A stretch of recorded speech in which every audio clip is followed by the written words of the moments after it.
focus on God in difficult times and never lose, because the battle for your destiny is won or lost in your focus.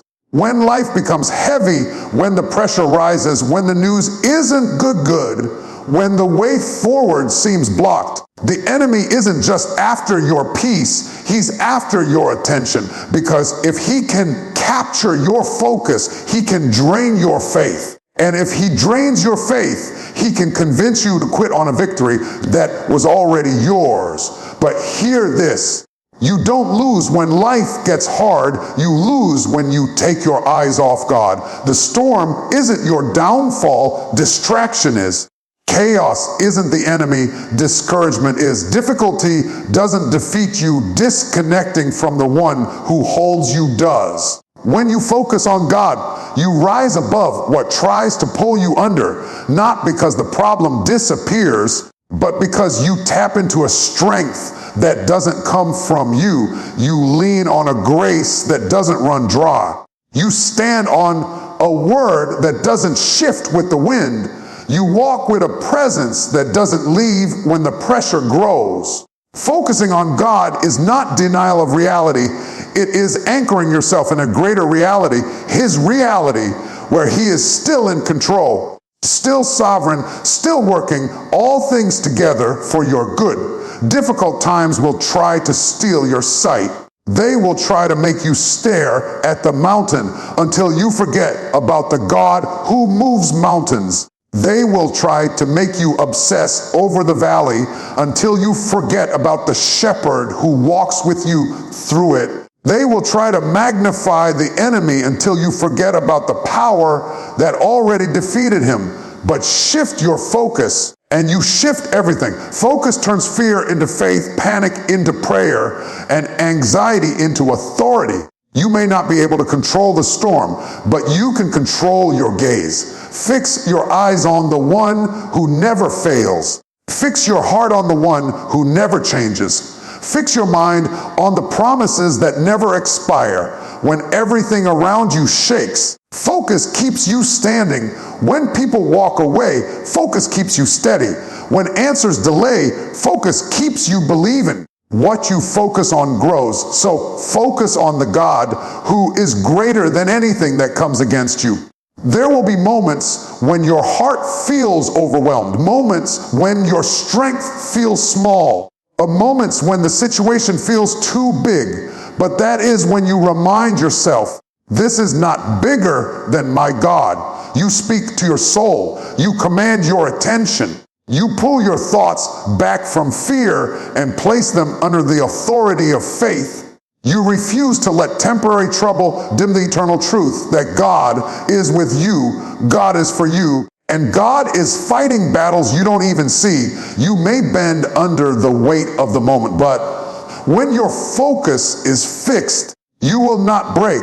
You may feel the sting of loss, but you won't lose who you are. You may feel shaken, but you won't fall apart. Because focusing on God is choosing to hold onto the one who holds you. It is choosing to stay steady even when life is unstable. It is choosing to trust even when you don't understand. It is choosing to believe that the God who brought you this far will not leave you here. Don't let the noise drown out his voice. Don't let the pressure silence your praise. Don't let the darkness distract you from the light that still shines. Lift your eyes, lift your faith, lift your spirit, focus on God, and you step into a strength that cannot be defeated. Focus on God, and you walk with a courage that cannot be stolen. Focus on God, and you keep moving forward even when everything else tries to hold you back. You do not lose when you're tired. You do not lose when you're hurting. You do not lose when the battle is long. You only lose when you stop focusing on the one who has already declared you victorious. Keep your eyes on him, and you cannot lose.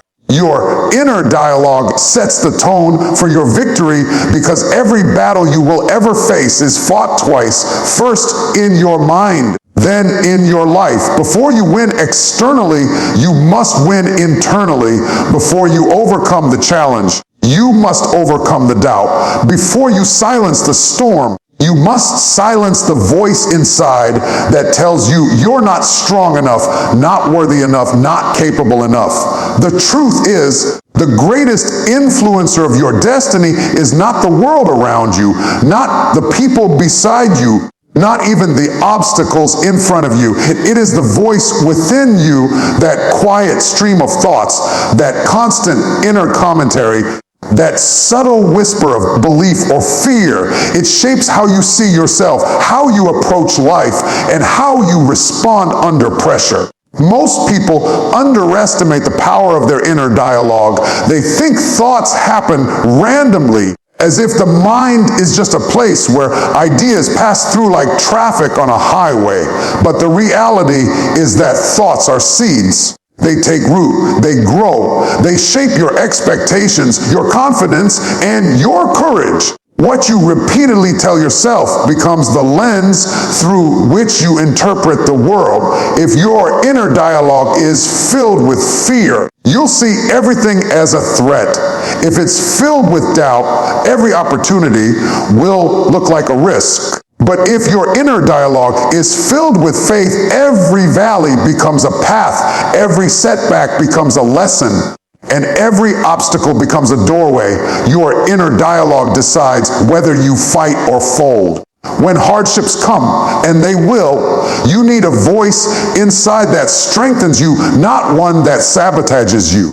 You need a voice that tells you to keep going when everything around you says stop. You need a voice that reminds you of who you are when life tries to make you forget. You need a voice that lifts you when circumstances try to bury you. The difference between sinking and surviving is often the story you tell yourself in the storm. You can either say, "This is the end," or you can say, "This is the beginning of my comeback." You can either say, "I'm overwhelmed," or you can say, "God is with me and I will overcome." Your words create your inner climate. If your inner climate is filled with peace, strength, and trust, no external storm can destroy you. Some people lose the fight before it even begins because they have rehearsed defeat in their minds for so long that they can't imagine winning. But the moment you change your inner dialogue, you change your posture, your shoulders rise, your spirit stands up, your focus sharpens, your faith awakens, you begin to expect God to move, you begin to expect things to shift, you begin to expect strength to rise in you. Victory rarely begins with visible change. It begins with internal agreement that you are equipped, you are guided, you are covered, you are capable. When your inner dialogue is aligned with God's truth, fear loses its grip.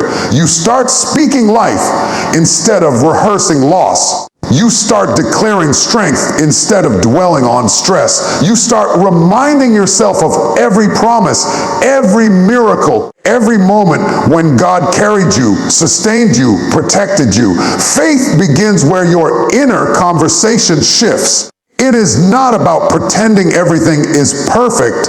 It's about reminding yourself that even when everything is imperfect, God is still in control. It's about telling yourself that no matter how dark the night is, the sun always rises. It's about reminding your heart that you have survived every difficult day so far, and you will survive this too.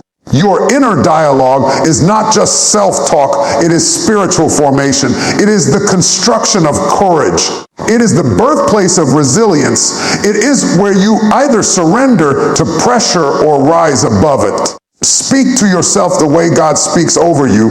Call yourself victorious even before you see the victory. Tell your soul to stand firm. Tell your mind to stay focused. Tell your heart to trust even when it trembles. The words you speak within will either weaken you or arm you, burden you or build you, break you or elevate you. And the moment you choose faith-filled inner dialogue, the tone of your entire journey shifts into victory. Storms reveal the strength of your spiritual foundation because nothing exposes what you truly believe like pressure, uncertainty, and loss. When life is calm, anyone can speak faith, hope, and confidence. When all is well, it's easy to say you trust God, easy to say you're strong, easy to say you're grounded. But when the winds start rising and the waves begin to crash, when routines break and comfort disappears, that is when the truth of your foundation is revealed. A storm does not build your foundation. It tests the one you already have. It pulls back the layers and shows you whether you are standing on shifting opinions, fragile emotions, or the unshakable rock of God's presence and promises. Every storm has a way of revealing what you depend on. If your security is in people, you will feel abandoned the moment they fail to show up. If your security is in money, you will crumble the moment finances get tight. If your security is in circumstances, you will panic the moment life stops going the way you expected. But if your security is in God, the storm may shake you, but it will not break you. It may push you, but it cannot uproot you. Winds may blow, but they cannot move a soul anchored in something deeper than the storm itself. Storms don't just show who you are. They show what you've anchored your identity, your worth, and your hope in. The strength of your spiritual foundation is not proven in peaceful seasons, but in the moments where answers are delayed, prayers seem unheard, and nothing makes sense. It's in the nights when tears outnumber words and you can't feel God's hand, but you decide to trust His heart anyway. It's in the days when strength is gone, but you still choose to rise. It's in the moments when everything is uncertain, but something inside you whispers, I will not be shaken. That whisper does not come from emotion. It does not come from personality. It comes from foundation, something planted deep within you long before the storm appeared. Storms strip away illusions. They strip away false confidence. They strip away pride, fear, and pretension. They reveal whether your faith is built on convenience or commitment, comfort or conviction, superficial words or deep-rooted truth. Life storms are not sent to destroy you. They are permitted to reveal you. They show you where the cracks are so you can strengthen them. They show you where the weaknesses lie so you can reinforce them. They bring to the surface the parts of your soul that still need healing, maturity, and surrender. You don't truly know the strength of a tree until the wind tests it. You don't truly know the strength of your spirit until life hits it. A strong foundation is not built overnight. It's built in quiet moments with God, in prayers whispered when no one sees, in faith decisions made when no one claps, in trust formed over years of walking with Him through highs and lows. Storms reveal the value of every moment you spent seeking Him, every scripture you planted in your heart, every time you worshiped even when weary. Those moments become roots. And when the pressure comes, roots hold you steady. Roots keep you standing. Roots keep you from collapsing under the weight of fear. But storms not only reveal your foundation, they strengthen it. When you survive one, you stand taller for the next. When you overcome one, you carry a new confidence into tomorrow. When you see God sustain you in one storm, you stop panicking when the sky darkens again. You remember what He did. You remember who He is. You remember how far you've come. And the storm that once terrified you becomes the storm that teaches you. The storm that once shook you becomes the storm that anchors you deeper. There is a strength inside you that only emerges in adversity.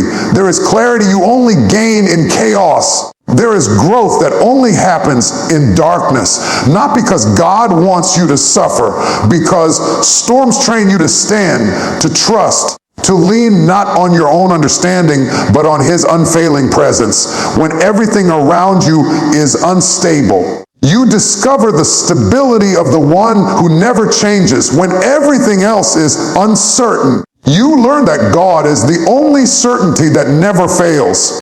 Focus on God, not the noise around you, because the noise of life is designed to distract, distort, and drain you. Noise comes in many forms: fear whispering in your ear, stress pressing on your mind, people's opinions echoing in your head, uncertainty shouting for your attention. Noise wants to pull your focus in every direction except the one that brings peace. It wants to blind you with pressure and overwhelm you with what-if scenarios until you forget that God is still in control. Noise is loud, but it is not powerful. It only gains power when you give it your attention.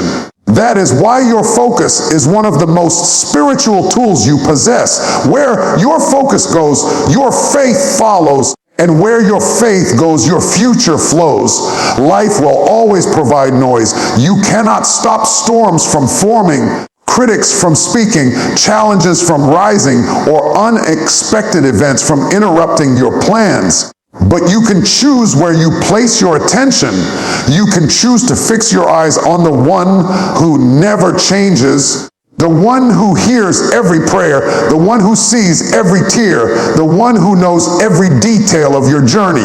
When you focus on God, you rise above the noise instead of being swallowed by it. When you focus on God, you begin to see from a higher perspective. What once looked impossible now looks manageable. What once felt overwhelming now feels temporary. What once created fear now becomes an opportunity for faith to grow deeper. Noise is persistent. It shows up in the mind before it shows up in the world. It says, you're not enough. It says, this won't work. It says, you'll fail like last time.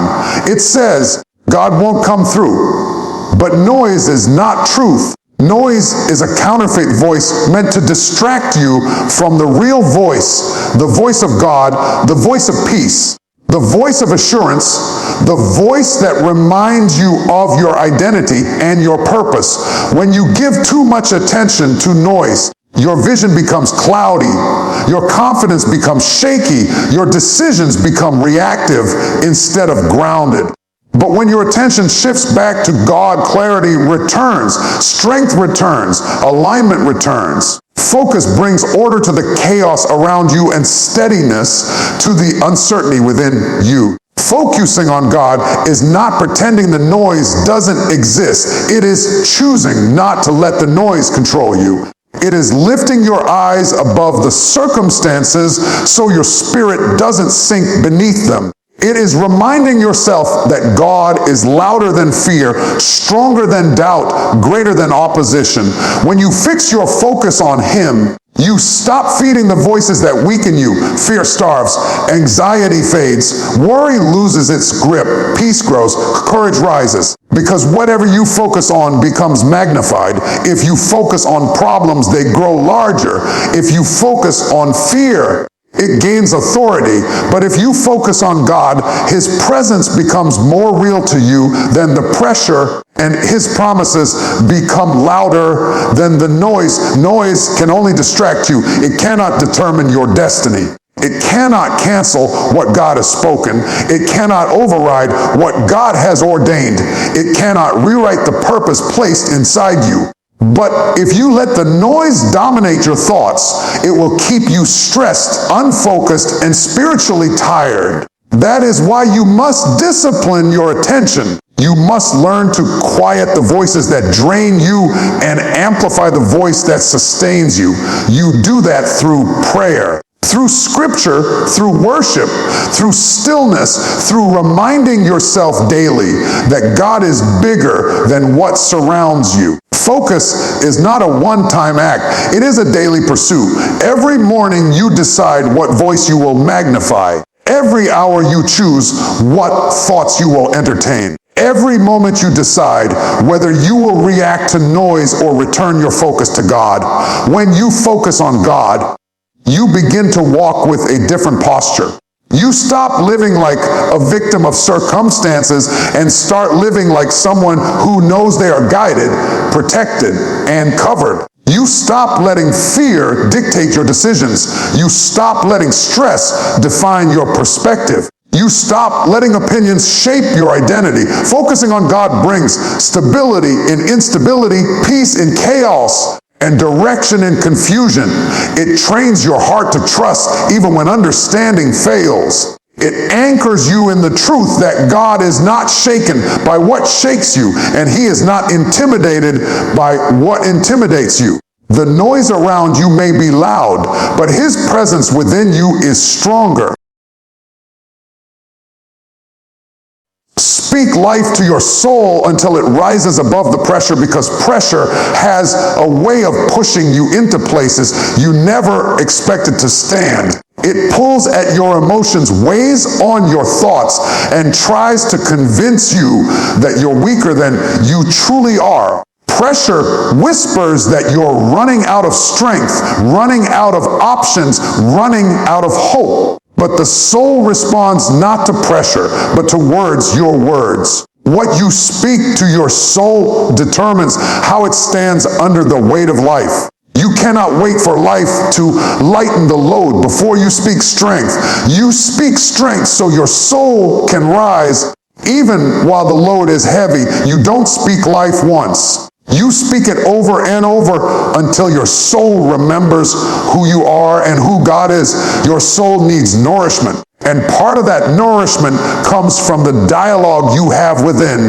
You must learn to speak to yourself with intention, authority, and faith. When your soul is weary, speak rest. When your soul is afraid, speak courage. When your soul is confused, speak clarity.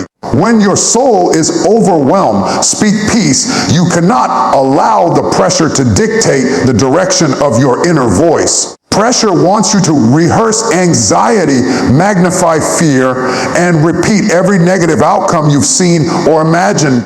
But life begins to shift the moment you shift your words. Speak life until your soul aligns with truth instead of tension. Speak life until your spirit stands tall again. Speak life until the heaviness begins to lift. Not because the circumstances have changed, but because you have changed how you meet them. Speaking life is not about ignoring reality. It's about confronting reality through the lens of faith instead of the lens of fear. When you declare, I will rise, even when you feel low, you are not denying where you are announcing where you are going. When you say, my strength is renewing, even when you feel drained, you are not pretending. You are positioning yourself for renewal. Words carry creative power. They shape the atmosphere inside you. They determine whether pressure crushes you or whether you rise through it with resilience. You must speak with the expectation that your soul will hear and respond. Speak until hope wakes up. Speak until faith stirs. Speak until courage takes root. Pressure exposes the conversations you've been having with yourself. If you've been feeding your soul doubt, stress, or negativity, pressure will reveal it. But if you've been nurturing your soul with truth, faith, and encouragement, pressure will reveal that too. The soul is like soil. It grows whatever you plant in it. Plant fear and fear grows. Plant hope and hope grows. Plant strength and strength grows. You do not wait for the right emotion before you speak. You speak to create the right emotion. Feelings may not shift immediately, but stay consistent. Your soul learns through repetition. The more you speak life, the more life takes hold inside you. Pressure has a way of convincing you that you are alone, forgotten, or powerless. But when you speak life, you remind your soul that God is still present, still working, still guiding, still sustaining. You remind yourself that you've endured before and can endure again. You remind yourself that the same God who carried you through past seasons will carry you through this one. And as you speak those truths, something begins to shift internally. Your breathing steadies, your heart lifts, your faith rises. Strength emerges not from your circumstances, but from your spirit. Speaking life to your soul is an act of spiritual authority. It is choosing not to surrender to the weight pressing on you. It is choosing to partner with God's promises instead of your fears. It is choosing to lift your inner world so your outer world doesn't pull you down. It is choosing to respond to pressure with power instead of panic. There is something in you that refuses to stay down, but it must be awakened through words. Speak until every part of you remembers your identity. Speak until your soul refuses to bow to stress. Speak until the pressure that once intimidated you becomes the pressure that strengthens you. Your soul rises when you remind it of truth. It rises when you call it forward. It rises when you refuse to let heaviness have the final say. Pressure may surround you, but life can rise within you. Speak it, declare it, repeat it, and breathe it until your soul stands taller than anything trying to push it down. Difficult times refine, define, and prepare you because the seasons that stretch you are the same seasons that shape you. When everything is comfortable and predictable, you rarely discover the depth of your strength or the true dimensions of your character. Growth does not happen in the soft places. It happens in the pressured places. Refining requires heat. Defining requires contrast. Preparation requires process. The moments you wish you could skip are often the very moments that transform you into the person you're destined to become. Hardship has a way of peeling back everything superficial so the real you can emerge stronger, wiser, and more rooted than before. Refinement is not a punishment. It is a process. Just as gold is heated to remove impurities, your spirit encounters fire to remove fear, doubt, pride, and anything that limits your potential. The refining fire reveals what is essential and burns away what is not. It shows you what habits weaken you and what beliefs empower you. It exposes what you've been holding on to that no longer serves your growth. Refinement is uncomfortable because it stretches the soul and challenges the mind, but it is purposeful. You don't come out of refinement the same way you went in. You come out with clarity, maturity, and resilience that can only be produced through pressure. Difficult times do more than refine you, they define you. Not by labeling you with failure or weakness, but by revealing your resilience, your faith, your perseverance, and your courage. Hard times draw out qualities you never knew you had. They show you what you truly value and what you're willing to fight for. They define your priorities, your boundaries, your purpose. When everything is going smoothly, you might overlook the strength inside you, but when adversity strikes and you still choose to believe, still choose to stand, still choose to move forward, those choices define who you are. Your identity becomes clearer in difficulty because it forces you to look inward, decide what matters, and anchor yourself in something bigger than the circumstances. In the defining seasons, you learn who you are apart from applause, apart from comfort, apart from the support you thought you needed. You learn how to walk by faith when sight fails. You learn how to trust when answers don't come quickly. You learn how to hold on to peace when chaos surrounds you. These lessons cannot be taught in easy times. They are forged in the deep places where you wrestle with fear but choose faith, where you face uncertainty but choose trust, where you encounter loss but choose hope. Difficulty defines you not by breaking you, but by revealing your true capacity. But the work of difficult times does not stop at refining and defining. It continues with preparing. Every challenge you endure equips you for something greater ahead. Preparation often feels like delay, but it is actually development. You are being strengthened for responsibilities you cannot see yet. You are gaining wisdom for opportunities you haven't stepped into. You are building spiritual muscle for battles you haven't faced. Every tear, every struggle, every moment of pressing is adding something to you: perspective, humility, endurance, compassion, discernment. These are qualities that only come through lived experience, and they prepare you for the weight of the future you are meant to carry. Preparation is often misunderstood because it feels like isolation or disappointment, but it is strategic. The very things that feel like setbacks may be positioning you for advancement. The doors that close may be steering you toward better ones. The relationships that shift may be making room for healthier connections. The challenges that overwhelm you may be stretching your capacity so you can handle what's coming. Nothing in your difficult season is wasted. Every part is shaping you for your next assignment, your next breakthrough, your next elevation.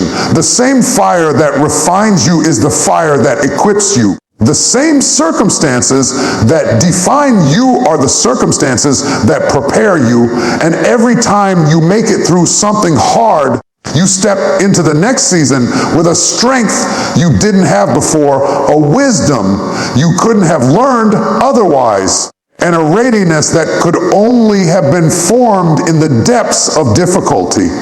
With God as your anchor, you may bend, but you will never break, because an anchored soul is not defined by the strength of the storm, but by the strength of the one holding it.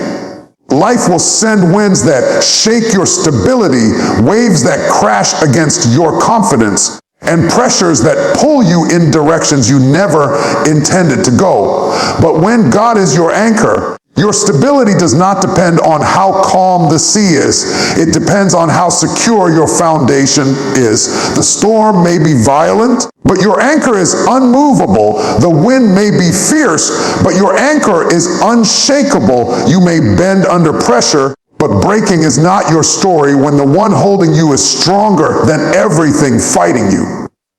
Bending is not weakness. It is proof of flexibility, endurance, and resilience. Trees that never bend snap in sudden wind, but those with deep roots and flexible branches survive storms that destroy others.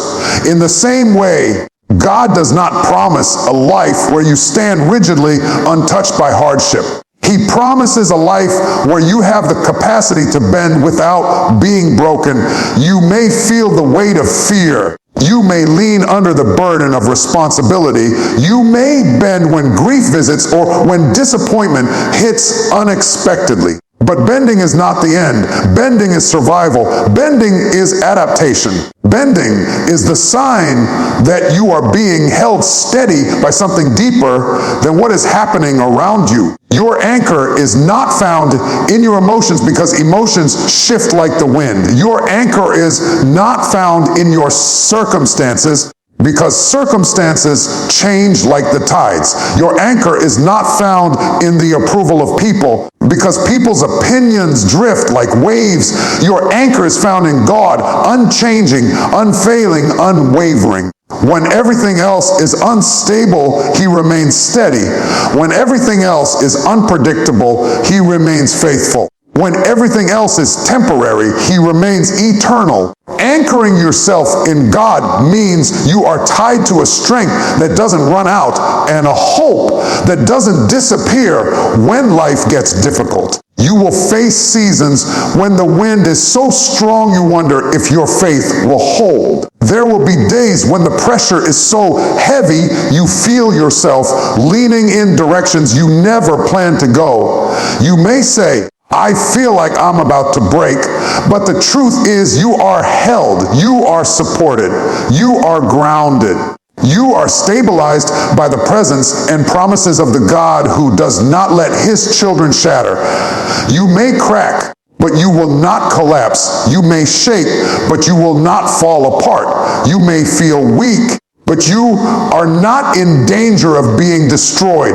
The anchor holds even when you feel like you don't. When God anchors you, no storm has permission to define you. Storms may shape your path for a season, but they cannot control your destiny. They may alter your pace, but they cannot cancel your purpose. They may force you to bend, but they cannot make you break. The power of the anchor is not seen when the water is calm. It is seen when everything is chaotic.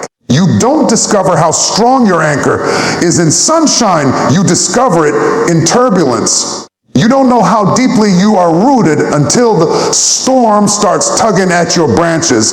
And every time you survive a storm, you learn something new about the one holding you. You begin to see that his strength covers your weakness. His peace anchors your fear. His presence steadies your trembling. His promises keep your hope alive. And the more storms you walk through with him, the more unshakable you become. Not because the storms get easier, but because you grow accustomed to trusting the anchor that never fails. To bend is human. To be held is divine. Pressure does not mean abandonment. Struggle does not mean defeat. Bending does not mean breaking. You may bend when life is heavy, but you bend with purpose. You bend with grace. You bend with resilience. You bend knowing that the same God who anchors you also restores you. You may lean under the weight of the moment, but you rise because the anchor is stronger than the storm.